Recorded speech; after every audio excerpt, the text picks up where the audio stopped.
This is the Padua Podcast Network. Running a Fever, episode 313. Shattering the yo-yo. Workout meals to the extremes.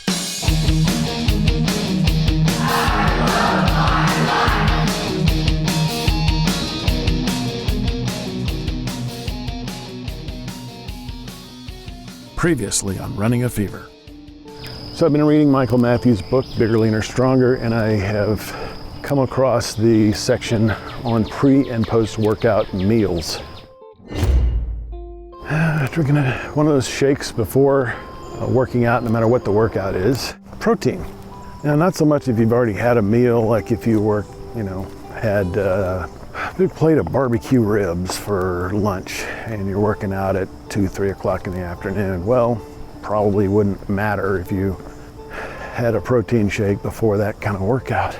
But if you didn't, then that spike in protein will help and you'll actually build more muscle after you work out. I realized, why do I just want to burn more calories? I don't really want to. What I really want to do is convert fat mass into muscle mass in my body and change my body composition. That is the goal.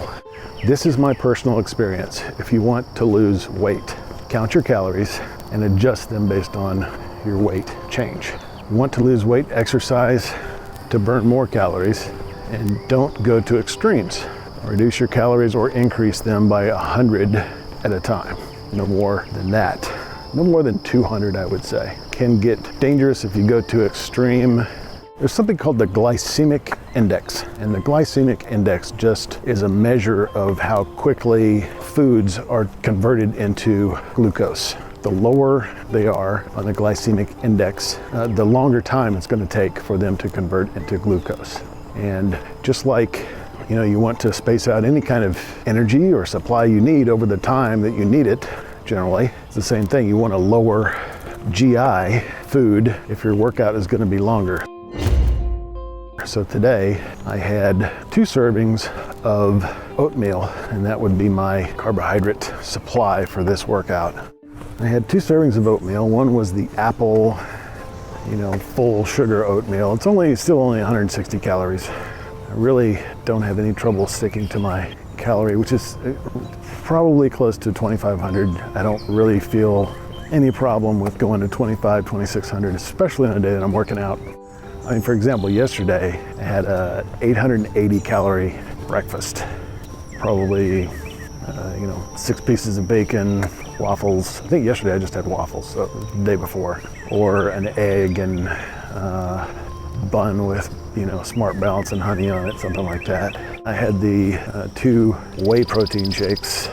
Post-workout, I've got the post-workout stuff. Got it, might as well use it for whatever benefit it provides.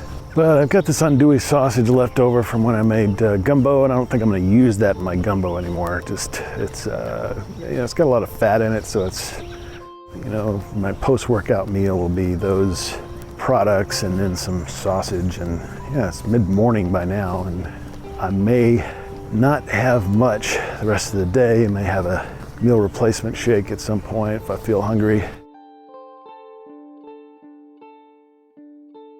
Welcome to Running a Fever. My name is Michael Davis. This is a podcast about fitness, diet, and medicine. My goal is to live a long, healthy, happy, active life right up to the very end, and that's what I want for you too. If that's what you want, then you're in the right place. Stick around. Don't go to extremes. This is something I'm at times not very good at. For example, the exercise extreme that got me into my ankle injury. At other times, I'm probably too good at it. I make changes at a glacial pace. So I didn't start with a whole regimen of supplements, before and after workout shakes and snacks and so forth. So don't worry if you're overwhelmed when I talk about these things. I am too. The easiest way for me to start is to listen to what my body tells me, and remember that later. Sometimes I get into a workout and start feeling weak or lightheaded. This tells me that I may have low blood sugar or be dehydrated. I need to eat something before I work out. Some foods are better than others for this. Trial and error will get you there. On this show, I relate what I've done and what works for me. What I'm saying is more general than specific because each of us is different and it takes a long time to evaluate how food may be impacting your success positively or negatively.